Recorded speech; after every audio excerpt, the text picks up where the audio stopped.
ಲೋಕಸಭೆ ಎಲೆಕ್ಷನ್ಗಳು ನಡೆದಾಗ ಕಾಂಗ್ರೆಸ್ಸಿಗರು ಅಥವಾ ಕಾಂಗ್ರೆಸ್ ಪಕ್ಷ ಮಹಿಳೆಯರನ್ನ ಗುರಿಯಾಗಿಸಿತ್ತು. ಯಾವ ರೀತಿ ಅಂದ್ರೆ ಅವ್ರಿಗೆ ಗೃಹಲಕ್ಷ್ಮಿ ಹಣ ಕೊಡೋದಾಗ್ಲಿ ಅಥವಾ ಬೇರೆ ಬೇರೆ ಆಫರ್ಗಳನ್ನ ಕೊಡೋ ಮೂಲಕ ಒಂದು ರೀತಿ ಅನುಕೂಲ ಆಗೋ ರೀತಿಯಲ್ಲಿ ಮಾತನಾಡಿದಕ್ಕೆ, ಮಹಿಳೆಯರು ಹೆಚ್ಚಿನ ಒಲವನ್ನ ತೋರಿಸಿದ್ದಕ್ಕೆ, ಶಕ್ತಿ ಯೋಜನೆ ಆಗಿರ್ಬೋದು ಅಥವಾ ಗೃಹಲಕ್ಷ್ಮಿ ಆಗಿರ್ಬೋದು ಮತ್ತೆ ಬೇರೆ ಬೇರೆ ಅನುಕೂಲಗಳನ್ನ ಮಾಡಿಕೊಟ್ಟದಕ್ಕಾಗಿ ಹೆಣ್ಮಕ್ಳು ಕಾಂಗ್ರೆಸ್ಗೆ ಓಟ್ ಹಾಕಿದ್ರು. ಹೀಗಾಗಿ ಕಾಂಗ್ರೆಸ್ ಗೆದ್ದು ಬಂತು. ಇದೀಗ ಅದೇ ಸ್ಟ್ರಾಟಜಿಯನ್ನ ಮುಂದುವರಿಸೋದಕ್ಕೆ ಕಾಂಗ್ರೆಸ್ ತಯಾರಿಯನ್ನ ನಡೆಸ್ಕೊಳ್ತಾ ಇದೆ. ಅದೇ ಸ್ಟ್ರಾಟಜಿ ಅಂತ ಅಂದ್ರೆ ಹೆಣ್ಣು ಮಕ್ಕಳನ್ನ ಹೆಚ್ಚಾಗಿ ಲೋಕಸಭೆ ಚುನಾವಣೆಗೆ ಕಳಕ್ಕಿಳಿಸೋದಕ್ಕೆ ಸಜ್ಜನ್ನ ಮಾಡ್ಕೊಳ್ತಾ ಇದ್ದಾರೆ. ಹೆಚ್ಚಾಗಿ ಆದ್ರೆ ಎಷ್ಟು?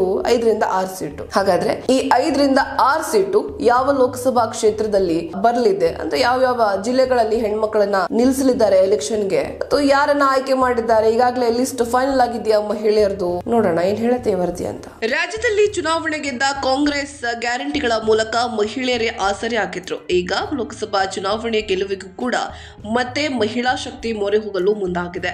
ಲೋಕಸಭಾ ಚುನಾವಣೆಗೆ ಮಹಿಳಾ ಅಭ್ಯರ್ಥಿಗಳಿಗೆ ಹೆಚ್ಚಿನ ಒತ್ತನ್ನು ಕೊಡಲು ಚಿಂತನೆ ನಡೆಸಲಾಗ್ತಿದೆಯಂತೆ. ರಾಜ್ಯದಲ್ಲಿ ಕನಿಷ್ಠ 5 ರಿಂದ 6 ಮಹಿಳಾ ಅಭ್ಯರ್ಥಿಗಳು ಕಾಂಗ್ರೆಸ್ನಿಂದ ಅಖಾಡಕ್ಕೆ ಇಳಿಸಲು ಸಿದ್ಧತೆ ನಡೆಸಲಾಗ್ತಾ ಇದೆ. ಮಹಿಳೆಯರನ್ನ ಅಖಾಡಕ್ಕೆ ಇಳಿಸಲು ಜಾತಿ ಲೆಕ್ಕಾಚಾರ, ವರ್ಚಸ್ಸು ಎಲ್ಲವನ್ನ ಲೆಕ್ಕ ಹಾಕಿ ತೀರ್ಮಾನ ಮಾಡಲು ಮುಂದಾಗಿದ್ದಾರೆ. ಹೀಗೆ ಮಹಿಳಾ ಅಭ್ಯರ್ಥಿಗಳನ್ನ ಅಖಾಡಕ್ಕೆ ಇಳಿಸಬಹುದಾದ 3 ಕ್ಷೇತ್ರಗಳನ್ನ ಗುರುತಿಸಲಾಗಿದೆ ಎನ್ನಲಾಗ್ತಾ ಇದೆ. ಸದ್ಯಕ್ಕೆ ದಾವಣಗೆರೆ, ಬಾಗಲಕೋಟೆ ಹಾಗೂ ಉತ್ತರ ಕನ್ನಡ ಲೋಕಸಭಾ ಕ್ಷೇತ್ರದಲ್ಲಿ ಮಹಿಳಾ ಅಭ್ಯರ್ಥಿಗಳನ್ನ ಅಖಾಡಕ್ಕೆ ಇಳಿಸುವ ಬಗ್ಗೆ ಗಂಭೀರ ಚರ್ಚೆ ನಡೆಯುತ್ತಿದೆ. 3 ಕ್ಷೇತ್ರದ ಪಟ್ಟಿ ಕೈ ನಾಯಕರ ಕೈಯಲ್ಲಿದ್ದು, ಇನ್ನು 2 ರಿಂದ 3 ಮಹಿಳಾ ಕ್ಷೇತ್ರಕ್ಕಾಗಿ ಹುಡುಕಾಟ ನಡೆದಿದೆ. ಬೆಂಗಳೂರು ಉತ್ತರ, ಧಾರವಾಡ ಲೋಕಸಭಾ ಕ್ಷೇತ್ರದಲ್ಲೂ ಕೂಡ ಅವಕಾಶ.